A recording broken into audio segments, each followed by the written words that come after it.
which are more complicated than the blueprints for a nuclear power station. Advertisement. So who's right? Although there are lots of ifs, buts, and maybes, it is, in fact, possible to lose fat and gain muscle at the same time. Not everyone can do it, and not everyone can do it to the same degree, but there are many studies that document fat being lost and muscle being gained simultaneously. Here's how you go about it.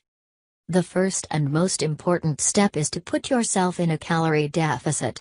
There are lots of different ways to achieve that, from intermittent fasting or keto to just cutting down on the junk you know you shouldn't be eating. But no matter how you go about creating that deficit, you most definitely need to be in one if fat is going to be lost. You're said to be in a calorie deficit when there is less energy coming from the food you eat than your body needs to move, pump blood around your body, break down and synthesize new muscle protein, along with all the other stuff involved in keeping you alive. When you're in a calorie deficit, there is a gap between the amount of fuel your body needs and the amount it gets from food. So, it starts looking for something to fill that gap. In the most cases, that something will be the large pool of chemical energy, aka fat, stored in your body. Second, you will need to be an overweight beginner. By that, I'm talking about someone who is walking around with a significant chunk of body fat and is new to lifting weights.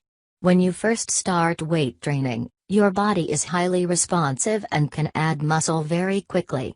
In fact, researchers from the United States Sports Academy found that a group of overweight beginners lost over 16 pounds of fat and gained almost 10 pounds of muscle during a 14-week training program. In other words, they gained a decent amount of muscle while also losing slightly more than 1 pound of fat per week. When calories were cut, there was still plenty of stored energy available to supply their muscles with the fuel required to grow. Being an overweight beginner means you can get away with a lot. Even with a highly restrictive liquid diet containing less than 1,000 calories a day, weight training still led to an increase in muscle size in a group of obese women. In short, if you haven't touched a weight in your life, you're going to have a much easier time dropping fat and replacing it with muscle. But as you get leaner, things become progressively more difficult. A bodybuilder, for example, who is closing in on the upper limits of his natural muscular potential, is doing well just to hold onto the muscle he currently has while getting shredded for a contest. More from Donick. In one case study, researchers followed a 21-year-old male bodybuilder as he prepared for a contest.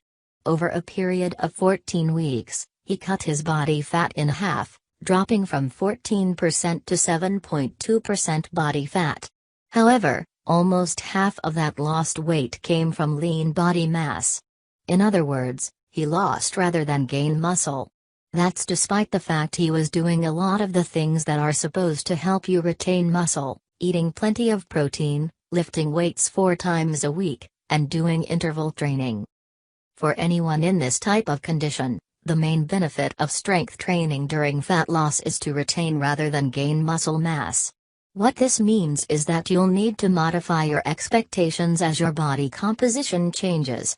All other things being equal, you'll find it easier to build muscle while losing fat when you're going from overweight to lean than you will be going from lean to ripped. If you've been lifting weights for some time, the speed at which you gain muscle will have slowed down. And it doesn't matter how many supplements you take, what type of complicated carb cycling protocol you use, or how many muscle building hacks you try, the muscle just isn't going to be gained that quickly once you've moved past the beginner stages of training. On a related note, anyone who's been in shape before to build muscle and lose fat simultaneously when they return to training after taking a few months off. In a study of elite rugby union players returning after the off-season break, 4 weeks of pre-season training led to 3 pounds of fat being lost and over 4 pounds of the muscle being built. That's because of a phenomenon known as muscle memory. When a muscle is gained, lost, and then rebuilt, it will grow more quickly during the rebuild.